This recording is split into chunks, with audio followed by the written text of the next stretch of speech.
오늘날 우리가 살아가는 세상은 그 어느 때보다 가파른 변화의 기로에 서 있습니다.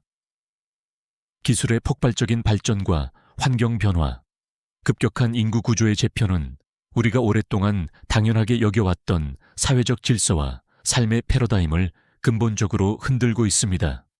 과연 인류는 어디로 향하고 있으며 우리는 다가올 불확실한 미래 앞에서 무엇을 준비해야 할까?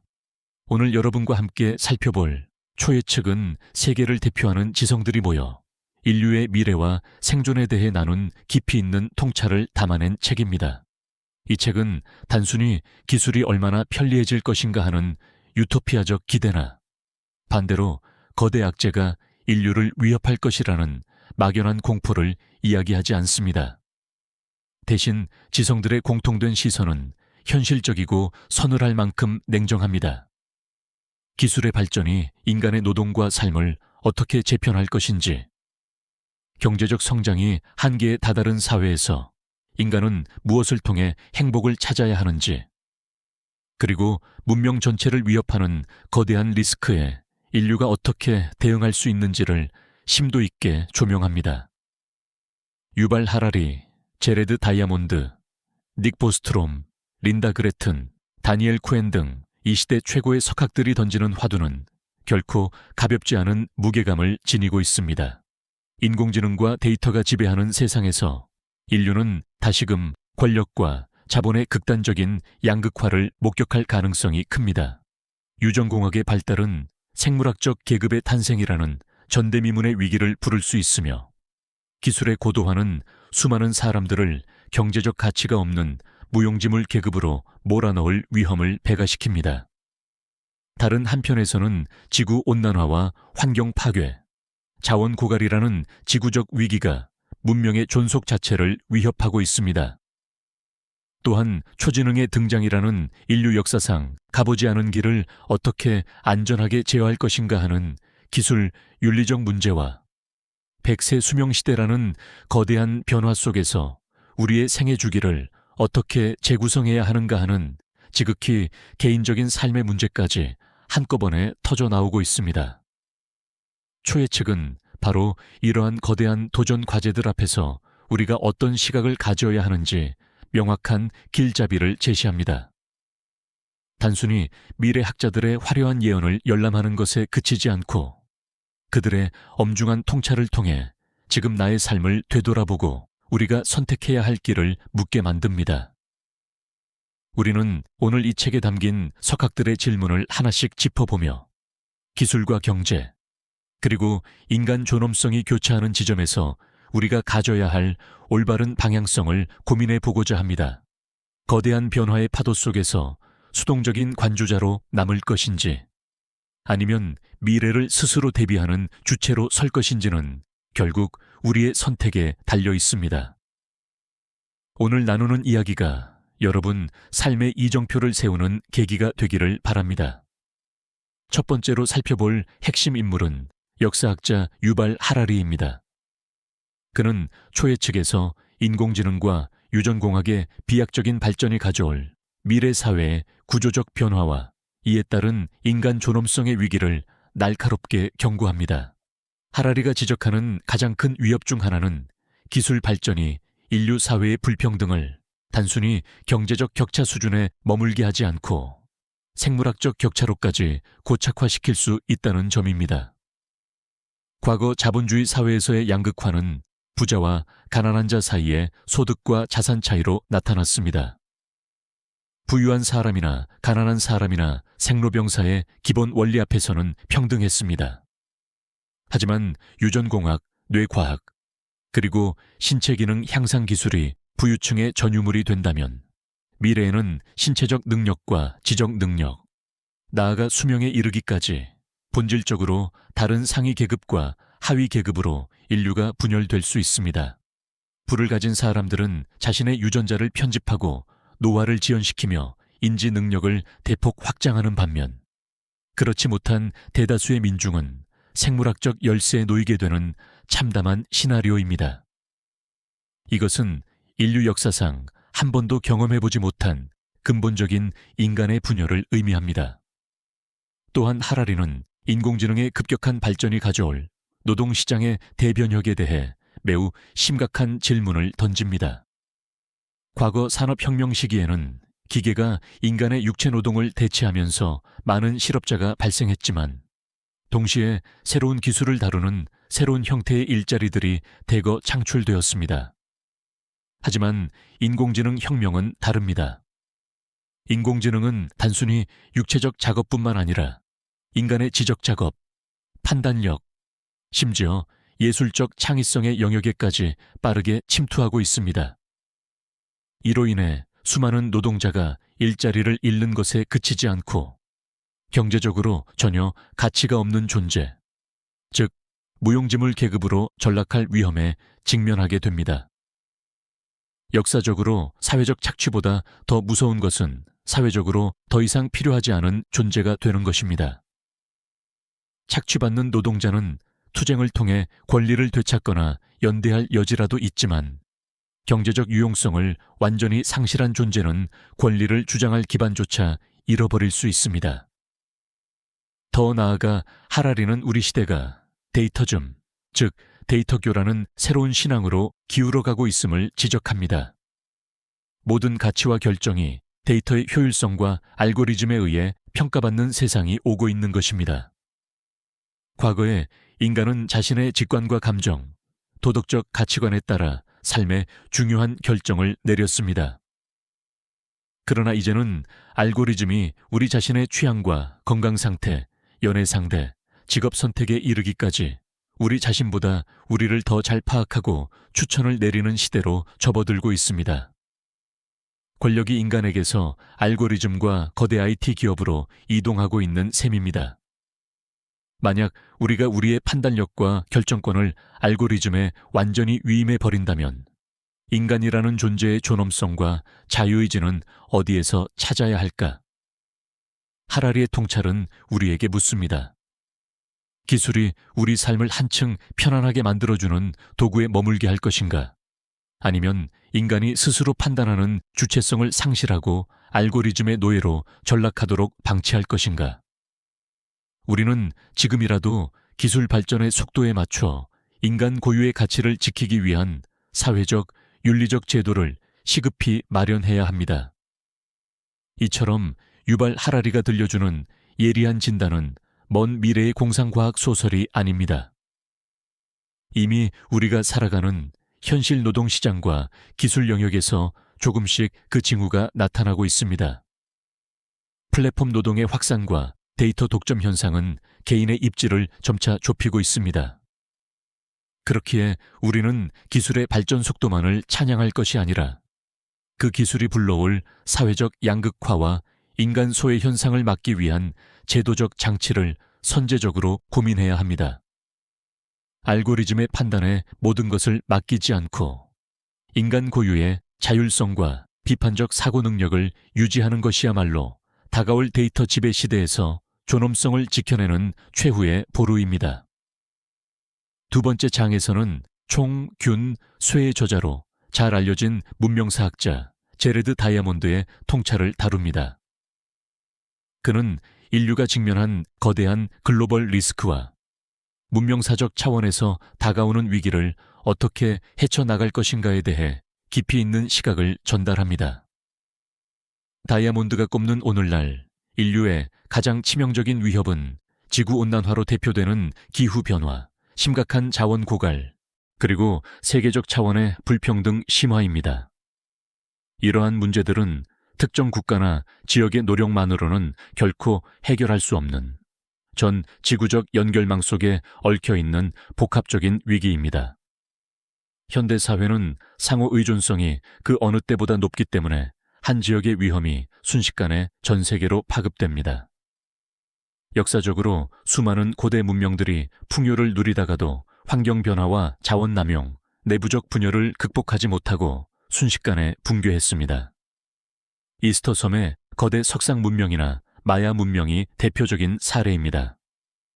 그들은 자신들이 처한 환경적 한계를 무시하고 당장의 욕망과 눈앞의 이익만을 추구하다가 결국 돌이킬 수 없는 멸망의 길을 걸었습니다. 다이아몬드는 현대 문명 역시 이들과 마찬가지로 위험천만한 외줄타기를 하고 있다고 경고합니다. 지구라는 한정된 생태계 안에서 끝없는 경제 성장을 추구하고 자원을 무분별하게 소비하는 현재의 방식은 지속 가능하지 않습니다. 기후변화는 가뭄과 폭염, 해수면 상승을 초래하여 식량 위기와 대규모 난민 문제를 발생시키고, 이는 글로벌 경제의 불안정과 군사적 갈등으로 이어질 수 있습니다. 환경의 위기는 결국 인류 전체의 생존 문제로 이어지게 됩니다. 또한 다이아몬드는 불평등이 가져오는 문명적 위기에도 주목합니다. 부유한 국가와 가난한 국가 사이의 격차, 한 사회 내부에서의 극심한 소득 양극화는 사회적 통합을 저해하고 극단적인 갈등을 유발합니다. 오늘날의 세계는 글로벌화로 인해 그 어느 때보다 긴밀하게 연결되어 있습니다. 가난한 국가의 감염병 유행이나 정치적 불안정은 즉시 부유한 국가로 여파가 밀려들게 됩니다. 따라서 타국의 가난과 위기를 외면하는 것은 부유한 국가에게도 결코 안전한 전략이 될 수 없습니다.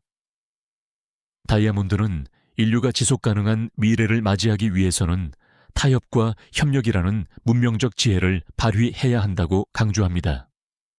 눈앞의 짧은 이익만을 추구하는 이기주의를 버리고 장기적인 시각으로 지구 전체의 환경과 평화를 보존하기 위해 각국이 기꺼이 자국의 이익 일부를 양보하고 연대해야 한다는 것입니다. 문명의 사멸은 결코 외부의 불가항력적인 재앙 때문만이 아니라 인류 스스로가 올바른 선택을 하지 못했을 때 찾아옵니다. 우리는 과거의 역사가 남긴 서늘한 교훈을 기억하고 지구가 보내는 경고에 즉각 행동으로 응답해야 합니다. 다이아몬드가 보여주는 역사적 예시들은 오늘날을 살아가는 우리에게 서늘한 경각심을 일깨워 줍니다. 이스터 섬의 주민들이 마지막 남은 나무를 베어낼 때 그 위험을 인지하지 못했던 것처럼 현대 사회 역시 무한 성장의 환상에 빠져 지구의 한계를 외면하고 있는 것은 아닌지 되돌아봐야 합니다. 기후위기와 환경 파괴는 먼 미래의 비극이 아니라 지금 당장 우리의 삶과 경제, 생존을 위협하는 현존하는 위기입니다. 이 위기를 극복하는 길은 기술적 해결책에만 의존하는 것이 아니라 자원의 소비를 줄이고 지구 생태계와의 조화를 이루려는 문명사적 가치관의 대전환에 있습니다. 지구적 위기를 극복하는 길은 기술적 해결책에만 의존하는 것이 아니라 자원의 소비를 줄이고 지구 생태계와의 조화를 이루려는 문명사적 가치관의 대전환에 있습니다. 역사 속에서 사라져간 수많은 문명들의 자만과 실수를 거울 삼아 지금 우리가 누리는 풍요가 미래 세대의 자원을 미리 앞당겨 쓰는 것은 아닌지 끊임없이 성찰해야 합니다.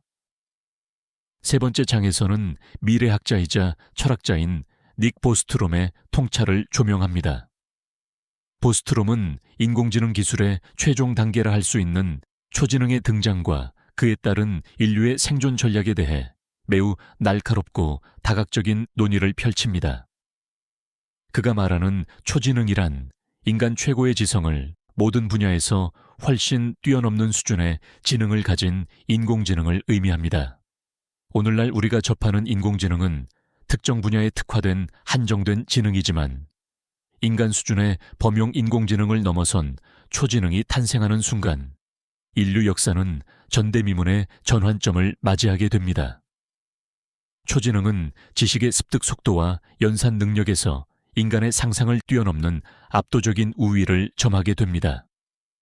보스트롬이 가장 강조하는 문제는 통제 문제, 즉 어떻게 인간보다 훨씬 똑똑한 초지능을 인간의 의도와 가치에 맞게 제어할 것인가 하는 점입니다. 만약 초지능이 스스로 목표를 설정하고 자신의 지능을 계속해서 자기 개조 방식으로 폭발적으로 증폭시키기 시작한다면 인간은 더 이상 그 작동을 멈추거나 제어할 수 없게 됩니다. 이는 개미가 인간의 행동을 통제하거나 이해할 수 없는 것과 마찬가지의 상황이 되는 것입니다. 만약 초지능의 궁극적 목표가 인간의 안전과 복지, 가치관과 단일 밀리미터라도 어긋나게 설정된다면 그것은 인류의 멸종이라는 비극적인 결과를 초래할 수도 있습니다. 예를 들어 초지능에게 기후변화를 해결하라는 명령을 내렸을 때 초지능이 기후변화의 근본 원인을 인간으로 규명하고 인류를 제거하는 것이 가장 효율적인 해결책이라고 판단할 수도 있는 것입니다. 따라서 보스트롬은 기술 개발의 속도보다 기술 통제와 안전 연구가 훨씬 앞서서 이루어져야 한다고 강하게 촉구합니다. 현재 세계 유수의 기업들과 국가들은 인공지능 주도권을 잡기 위해 천문학적인 자금을 투입하며 속도전에 열을 올리고 있습니다. 하지만 인공지능의 안전성을 담보할 수 있는 장치와 윤리적 가이드라인이 부재한 상태에서 이루어지는 경쟁은 무척이나 위험천만한 일입니다.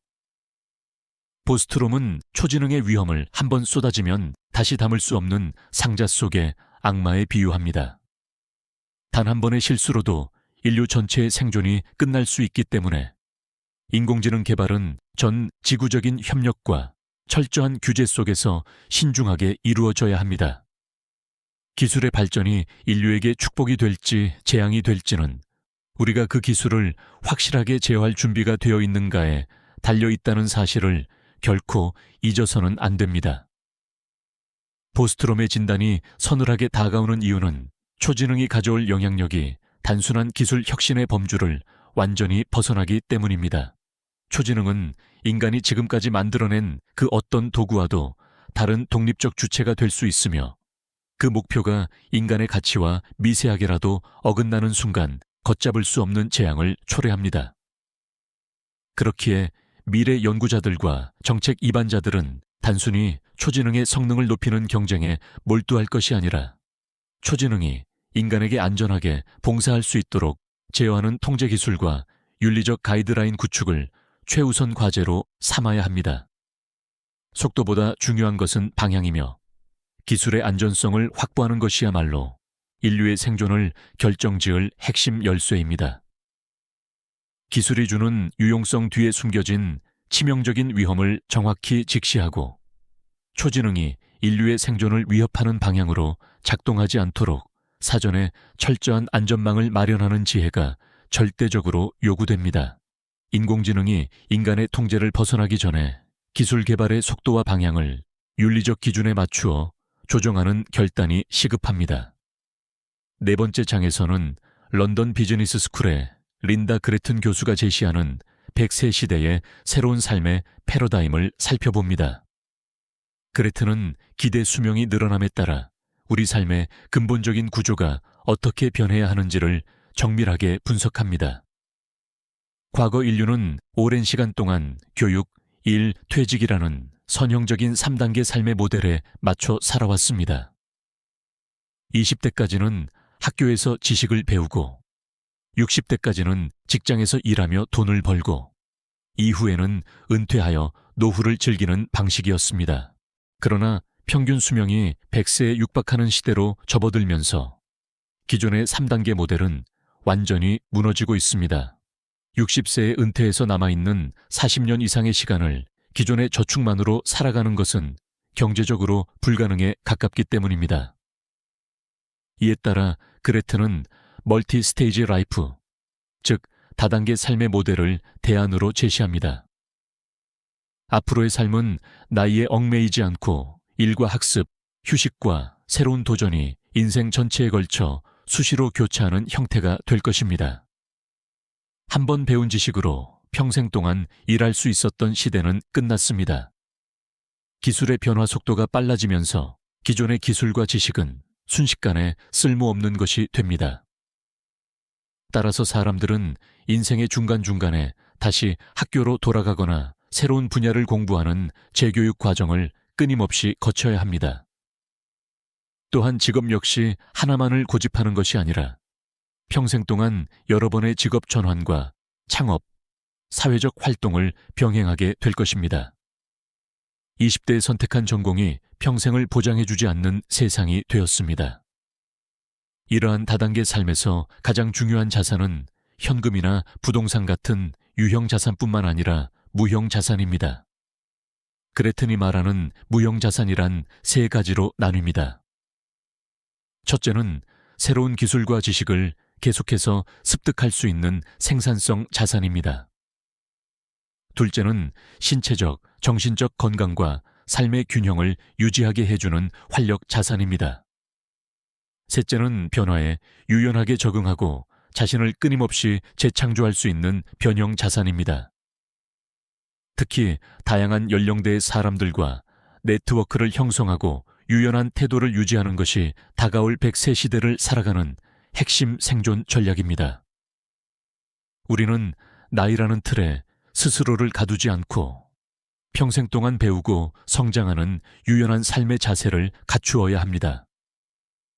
준비된 자에게 100세 시대는 축복이 되겠지만 변화를 거부하는 자에게는 길고 고통스러운 시련이 될 수 있음을 인지해야 합니다.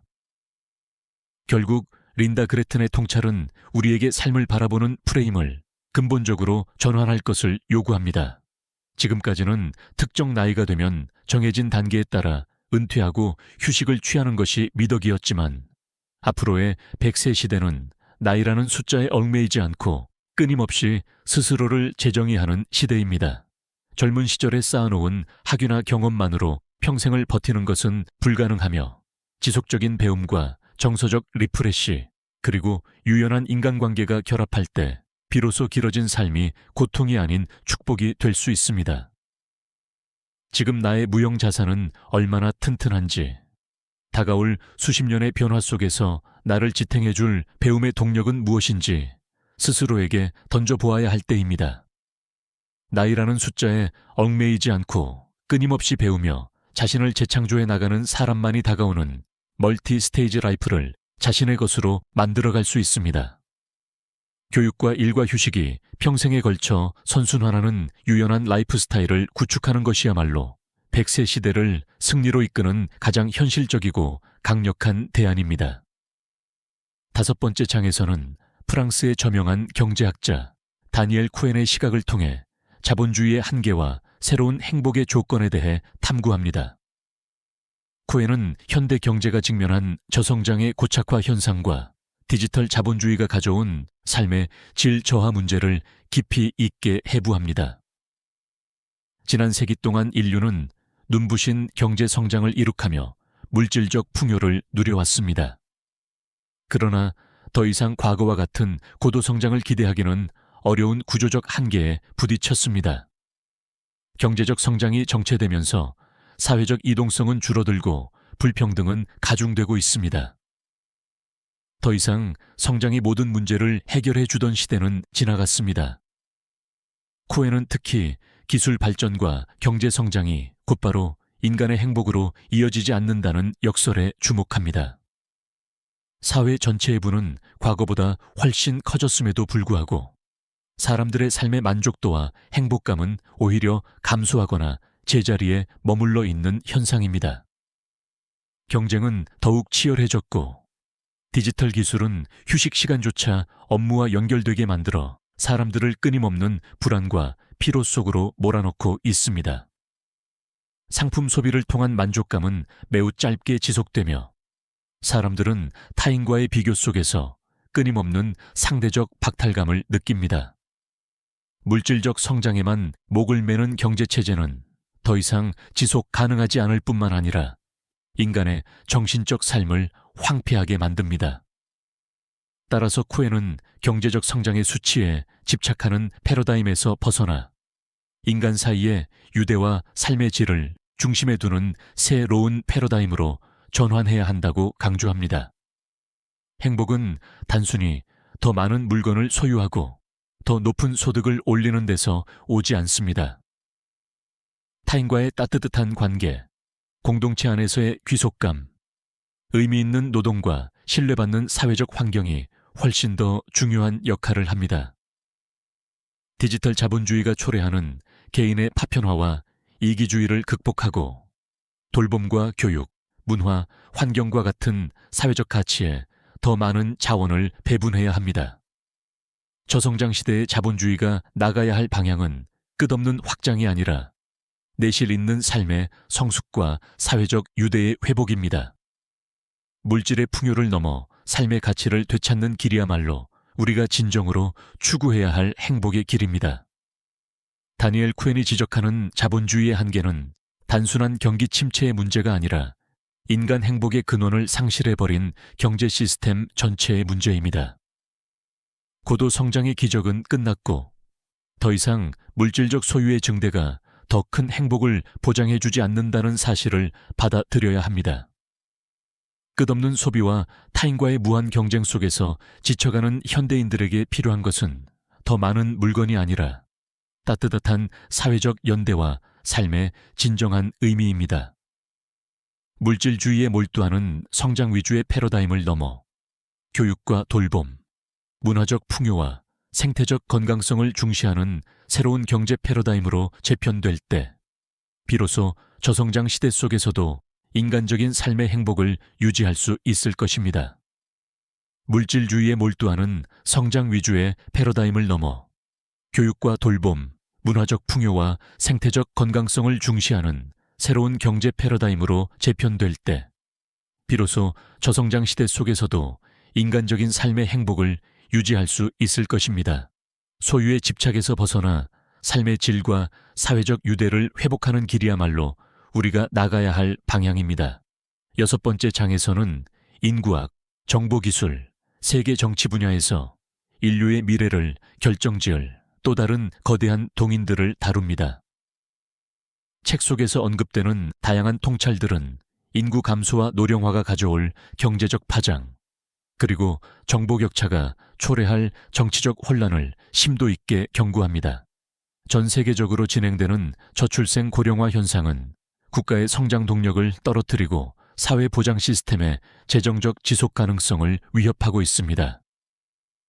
노동 인구의 감소는 경제의 생산성을 낮추고 늘어나는 노년층을 부양하기 위한 사회적 비용은 천문학적으로 증가합니다. 이는 미래 세대에게 커다란 경제적 부담을 넘겨주는 결과를 낳게 됩니다.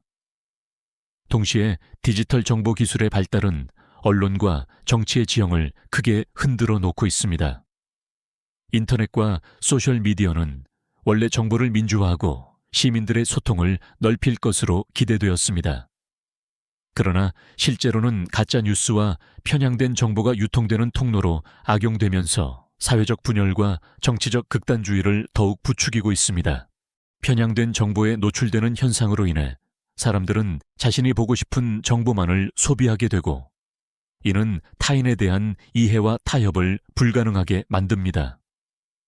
민주주의의 기반인 합리적 토론과 공감대가 무너지면서 사회적 갈등은 점점 더 해소하기 어려운 국면으로 치닫고 있습니다.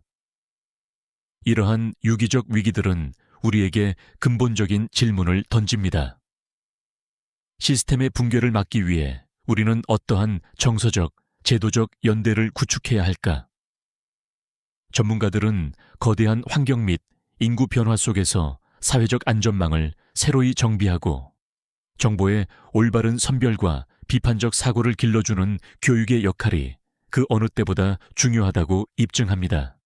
기술과 경제의 거대한 흐름 속에서 인간다운 삶을 유지하기 위해서는 기술의 편리함 뒤에 숨겨진 사회적 위험 요인들을 정확히 인지하고 공동체적 해결책을 모색해야 합니다. 변화를 선도하는 것은 기술이지만 그 기술의 방향을 바로잡고 인간적인 사회를 만들어가는 것은 결국 깨어있는 시민들의 연대와 지혜입니다. 결국 인구 감소와 디지털 파편화가 불러오는 문명적 도전 과제들은 우리가 어떤 공동체를 만들어갈 것인가 하는 근본적인 철학적 질문으로 되돌아옵니다. 인구 절벽이라는 불가피한 구조적 변화 앞에서는 단순히 출산율을 올리는 미봉책을 넘어 정주 여건과 사회적 평등, 삶의 질을 전면적으로 개선하는 근본적인 정책이 필요합니다. 또한 디지털 정보의 홍수 속에서는 가짜 뉴스와 편향된 알고리즘에 휘둘리지 않고 타인의 목소리에 귀를 기울이며 상호 존중과 타협을 이끌어내는 시민적 소양이 그 어느 때보다 절실합니다. 가짜 뉴스와 편향된 정보의 범람 속에서 합리적 토론과 공감대를 회복하는 일은 민주주의와 사회 통합을 지켜내기 위한 최우선 과제입니다. 거대한 구조적 변화 속에서도 소외되는 이가 없도록 포용적인 사회적 안전망을 강화하고 시민 각자가 비판적 사고를 통해 진실을 가려내는 안목을 길러야 합니다. 변화의 파도 속에서 깨어있는 시민들의 연대만이 지속 가능한 문명을 지켜낼 수 있습니다. 지금까지 우리는 초예측을 통해 이 시대를 대표하는 석학들이 전하는 미래에 대한 서늘한 경고와 지혜로운 통찰을 나누어 보았습니다. 팔린의 지성들이 던진 메시지는 제각기 다른 분야를 가리키고 있는 듯 보이지만 그 바탕에 흐르는 핵심 주제는 하나로 귀결됩니다. 그것은 바로 기술과 경제의 눈부신 발전 속에서 우리가 인간다운 삶의 가치와 존엄성을 어떻게 지켜낼 것인가 하는 질문입니다. 인공지능, 기후변화, 초지능, 100세 수명시대, 저성장 구조 등 우리가 맞닥뜨린 도전 과제들은 어느 하나 만만한 것이 없습니다. 과거의 관성이나 안일한 태도로는 다가올 미래의 거친 파도를 넘어서기 어렵습니다. 그러나 우리가 기억해야 할 것은 미래는 정해진 결정론적 운명이 아니라는 사실입니다. 석학들의 경고는 절망을 선언하기 위함이 아니라 미래의 비극을 예방하고 더 나은 길을 선택하도록 돕는 유용한 경종입니다. 어두운 전망을 직시하고 이에 대비하는 냉철한 지혜야말로 인류가 지금까지 수많은 위기를 극복해온 원동력이었습니다. 우리는 기술을 무조건 신봉하거나 거대한 변화에 압도되어 자포자기해서는 안 됩니다. 인공지능과 데이터가 지배하는 세상일수록 인간만이 가질 수 있는 공감 능력과 도덕적 판단력, 그리고 연대의식을 더욱 갈고 닦아야 합니다. 나의 삶을 통제하는 주체성을 되찾고 끊임없는 배움을 통해 스스로를 재창조하며 타인과 공동체에 대한 따뜻한 관심과 책임을 놓지 않아야 합니다. 초예측이 우리에게 주는 진짜 가치는 단순히 미래 지식을 전달받는 데 있지 않습니다. 책이 던진 질문들을 나 자신의 현실과 연결해보고 내가 오늘 하루를 어떻게 살아가야 할지, 우리 사회가 어디로 나아가야 할지를 치열하게 고민하게 만드는 데 있습니다. 예측할 수 없는 시대일수록 우리의 삶을 지탱해 주는 것은 거창한 구호가 아니라 매 순간 지혜로운 선택을 하려는 개개인의 의지입니다. 미래는 이미 결정된 운명이 아니라 우리가 오늘 내리는 선택과 행동을 통해 끊임없이 재구성되는 역동적인 창조의 장입니다. 어두운 전망을 직시하고 이에 대비하는 냉철한 지혜야말로 인류가 위기를 극복해온 원동력이었습니다. 석학들이 던진 질문들을 나 자신의 현실과 연결해보고 내가 오늘 하루를 어떻게 살아가야 할지 치열하게 고민하는 태도가 필요합니다. 변화의 바닷속에서도 자신만의 중심을 잡고 가치 있는 삶을 일구어 나가기를 진심으로 응원합니다. 여기까지 함께하여 주셔서 감사합니다. 좋아요와 구독, 알림 설정은 앞으로 따뜻한 이야기를 이어가는 큰 힘이 됩니다. 책으로 세상을 읽는 공간, 유튜브 도서관이었습니다. 고맙고 감사합니다.